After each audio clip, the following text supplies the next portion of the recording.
Sawadee krap, welcome to Phuket Extra, brought to you by PSD Windows and Doors. It's Monday, August 27th, and I'm your host, JP Mestanza, with the news you need to know. More troubles in the waters off Phuket. This time, another tourist has died while the search continues for another man who was swept away in the deadly surf. On Friday, reports say that 3 tourists were found struggling in the waters off Koh Tao beach, including 2 Indian tourists, one of whom, a 32-year-old man, was unconscious when he was pulled from the surf, and he was later pronounced dead at Chalong Hospital. There were red do not swim signs posted along the beach at the time, according to reports.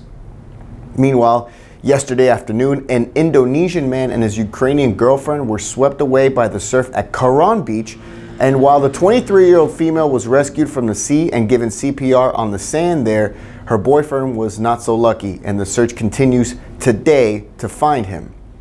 Friday's death is the 5th reported fatality in 2 weeks in the waters surrounding Phuket, and beach safety has long been a concern. Now, especially.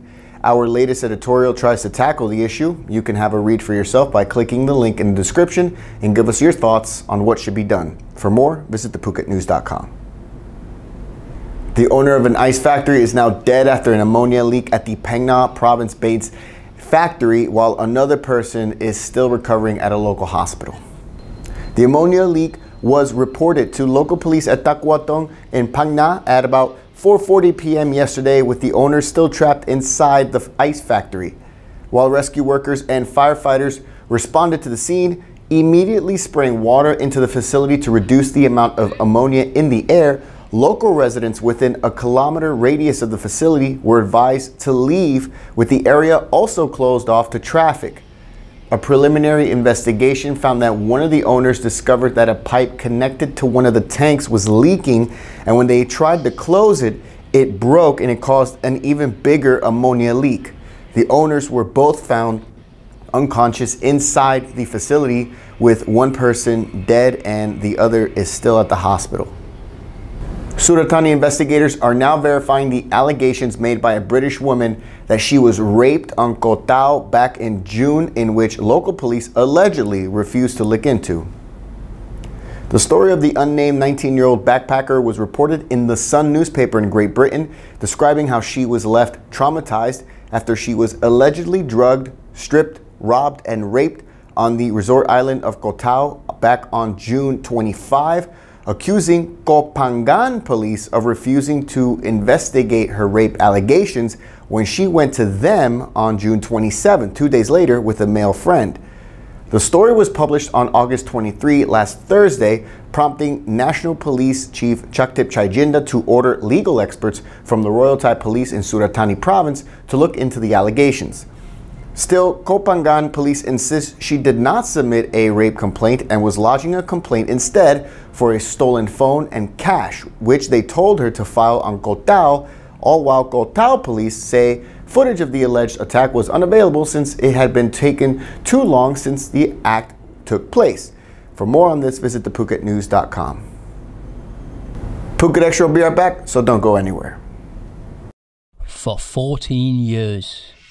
Heroes have been coming together to help an ancient creature that has inhabited these lands for millions of years.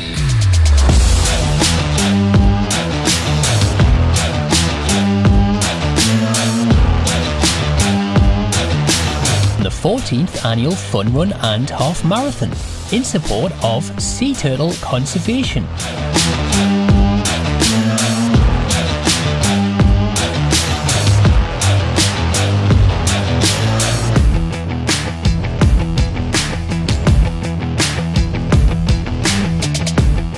4 distances: 3 kilometers, 5 kilometers, 10 kilometers, the half marathon.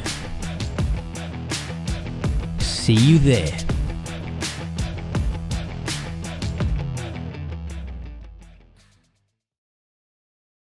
Welcome back to Phuket Extra. A new concoction involving prescription opioid, pain medication, and more is coming into focus for police as they continue their crackdown on the rise of a drug called Taxi.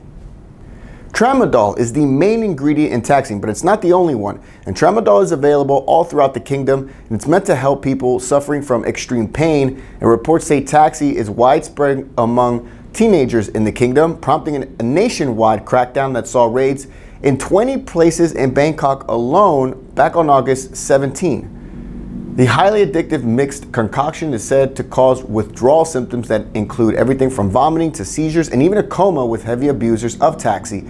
And now police are trying to track down pharmacies that sell tramadol to anyone under 17, which is illegal. Still, because tramadol itself is still legal, police are looking to trace them back to unauthorized producers of the opioid, an offense that carries a prison term of up to 5 years and a fine of up to 10,000 baht. And the Hungry Ghost Festival, or the annual Koh Tao festival, got underway on Thursday last week, but today was the day of the procession through the streets of Phuket town. Local dignitaries from all levels of Phuket government and cultural agencies came out along with local school children to parade through the streets of Phuket town with cultural performances as well on Quy Syndicate Park on Talang Road. The event marks the Thai-Chinese belief that spirits of ancestors are released from the underworld to visit their relatives during this period, and it's all celebrated with colorful desserts that are placed at altars for the spirits, including the red turtle cakes. For more on the Koh Tao festival, check out the link in the description. Another parade will take place later this week. And that's it for Phuket Extra, brought to you by PSD Windows and Doors. For safe, secure, soundproof windows, visit pvcphuket.com. From all of us here at the Phuket News Center, thank you for watching. And until tomorrow, stay classy, Phuket.